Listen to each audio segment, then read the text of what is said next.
ఇక రాష్ట్ర ఆర్థిక పరిస్థితిపై డాక్యుమెంటరీ విడుదల చేసింది బీఆర్ఎస్ పార్టీ. 10 ఏళ్ల రాష్ట్రంలో జరిగిన ఆర్థిక వృద్ధిపై డాక్యుమెంటరీని రిలీజ్ చేసింది. రాష్ట్రం అప్పుల్లో కూరుకుపోయిందని కాంగ్రెస్ ప్రభుత్వం చేస్తున్న ప్రచారానికి కౌంటర్గా 10 ఏళ్లలో రాష్ట్ర ఆర్థిక పరిస్థితిని వివరిస్తూ డాక్యుమెంటరీ సాగింది.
రాష్ట్ర ఆర్థిక పరిస్థితిపై డాక్యుమెంటరీ విడుదల చేసింది బీఆర్ఎస్ పార్టీ.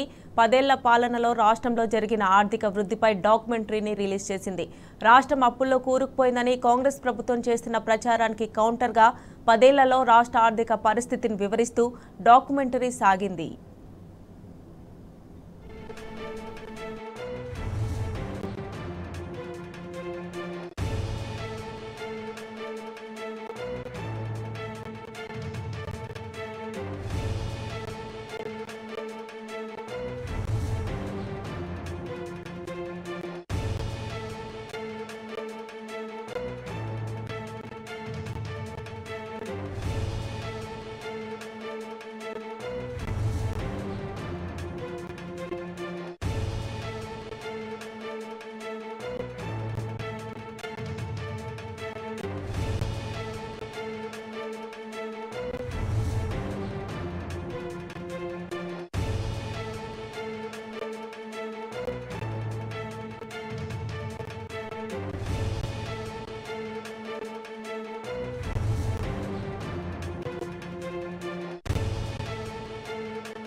ఇక ఇదే అంశానికి సంబంధించి మరిన్ని డీటెయిల్స్ మా ప్రతినిధి లైవ్ లో అందజేస్తారు. ప్రదీప్, చెప్పండి.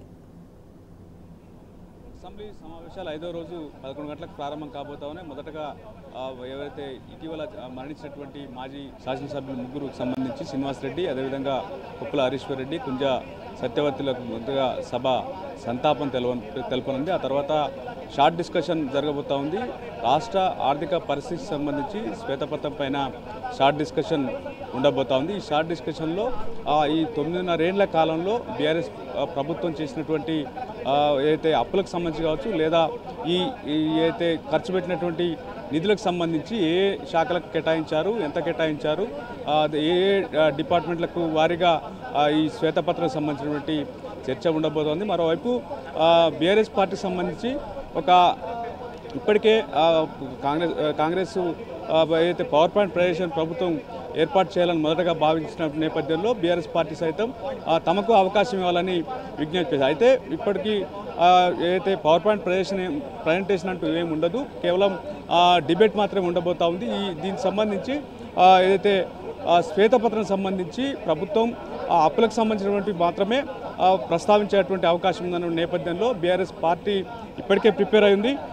ఇప్పటికే ఒక నివేదికను కూడా వాళ్ళు వెల్లడించినటువంటి నేపథ్యంలో మొత్తం 51 పేజీలకు సంబంధించినటువంటి ఈ 10 ఏళ్ల కాలంలో తెలంగాణ ప్రభుత్వం సృష్టించినటువంటి ఆస్తులు ఏంటి, ఆ అప్పులే కేవలం బీఆర్ఎస్ పార్టీ చేసింది, ప్రభుత్వం చేసిందని చెప్పేటువంటి ప్రయత్నం కాంగ్రెస్ చేస్తుందన్నటువంటి ఆలోచన నేపథ్యంలో బీఆర్ఎస్ పార్టీ సంబంధించి 10 ఏళ్ల కాలంలో ప్రభుత్వం చేసినటువంటి ప్రగతికి సంబంధించి ఇప్పటికే దశాబ్ది ఉత్సవాల సందర్భంగా ఆయా శాఖలకు సంబంధించినటువంటి డిబేటు అయితే మన నివేదిక అయితే ఇచ్చారు.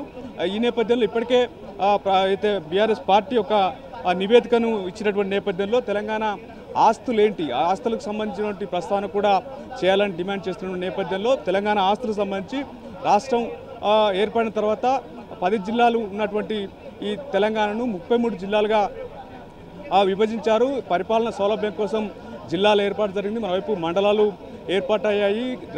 ఏదైతే గ్రామ పంచాయతీలు, నూతన గ్రామ పంచాయతీలు ఏర్పాటైనటువంటి నేపథ్యంలో మొత్తం 33 జిల్లాలకు సంబంధించి 30 జిల్లాల్లో ఇప్పటికే కలెక్టర్ భవనాలు నిర్మాణం జరుగుతూ ఉంది. 25 భవనాలు ఇప్పటికే ప్రారంభించినటువంటి నేపథ్యం. మరోవైపు 2014 ముందు 52 మున్సిపాలిటీలు, 6 కార్పొరేషన్లు మాత్రమే ఉండే. కానీ తెలంగాణ వచ్చిన తర్వాత 28 మున్సిపాలిటీలు, 13 కార్పొరేషన్గా ఏర్పడ్డాయి. ఆయా అయితే పట్టణ ప్రాంతాలు కావచ్చు, ఇతర కార్యక్రమాల ద్వారా పట్టణాల్లో, నగరాల్లో పెద్ద ఎత్తున మౌలిక సదుపాయాలు కూడా కల్పించినటువంటి పరిస్థితి మనం చూడవచ్చు. గతంలో రోడ్లు ఏ రకంగా ఉండే, తెలంగాణ 10 ఏళ్ల కాలంలో తెలంగాణ ప్రభుత్వం రోడ్లను ఏ రకంగా విస్తరించింది, ఏ రకంగా అభివృద్ధి చేసింది. మరోవైపు జిల్లాలకు సంబంధించి జిల్లా కేంద్రానికి మండలాలకు సంబంధించినటువంటి డబల్ రోడ్ కావచ్చు, లేదా ఇతర రోడ్ల అన్ని గ్రామాలకు బీటీ రోడ్ల నిర్మాణం సంబంధించి కూడా చెప్పినట్టు ప్రస్తావించినటువంటి పరిస్థితి మనం చూస్తూ ఉన్నాం. మరోవైపు 2014 ముందు వివిధ అయితే గురుకులాల పాఠశాలలు ఏ రకంగా ఉన్నాయి,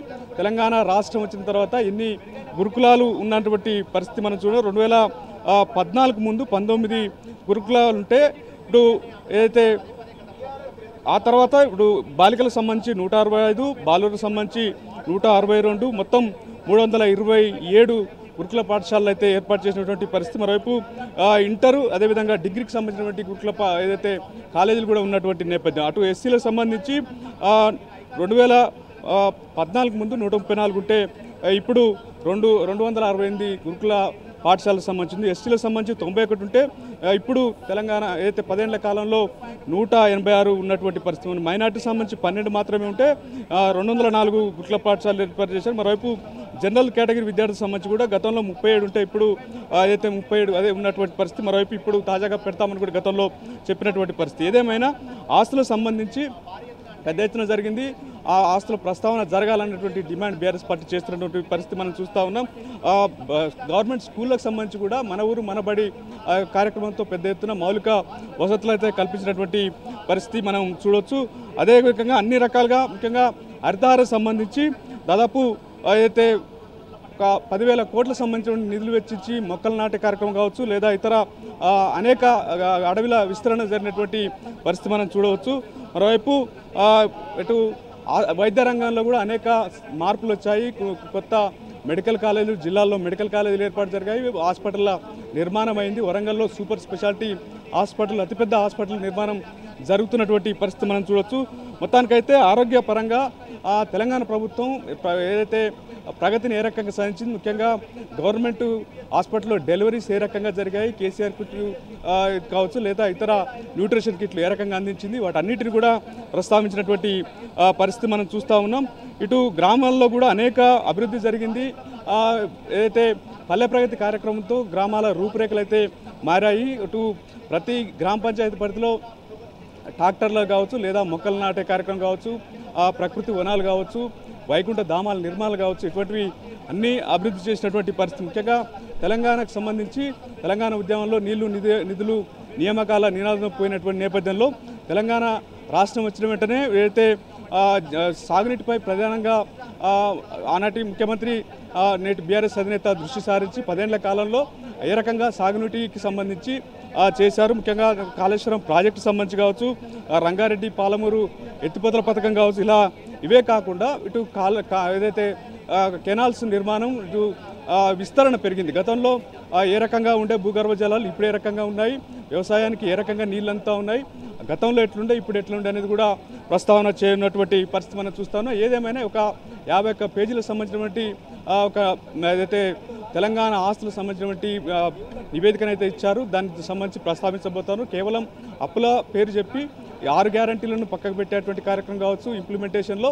రెండోది మేనిఫెస్టోలో చెప్పినటువంటి హామీలకు సంబంధించి దాదాపు 3 లక్షల పైచిలకు కోట్లకు సంబంధించినటువంటి నిధులు అవసరం ఉంటుంది. కానీ ఆ నిధుల సేకరణ ఏ రకంగా ఉంటుంది అనేది పక్కన పెడితే ఇటు ఈ ఇంప్లిమెంట్ చేయాల్సి వస్తుంది. ప్రజలు అడిగేటువంటి అవకాశం ఉంది కాబట్టి అప్పుల పేరుతో తప్పించుకునేటువంటి ప్రయత్నం చేస్తున్నారని చెప్పి బీఆర్ఎస్ పార్టీ సంబంధించినటువంటి నేతలు ఎమ్మెల్యేలు ఇప్పటికే ఏదైతే చెప్తున్నటువంటి నేపథ్యంలో అసెంబ్లీ సభ ఏదైతే లఘు చర్చకు సంబంధించి వాడివేడి చర్చ అయితే జరిగేటువంటి అవకాశం కనిపిస్తూ ఉంది. Right Pradeep, thanks for updates.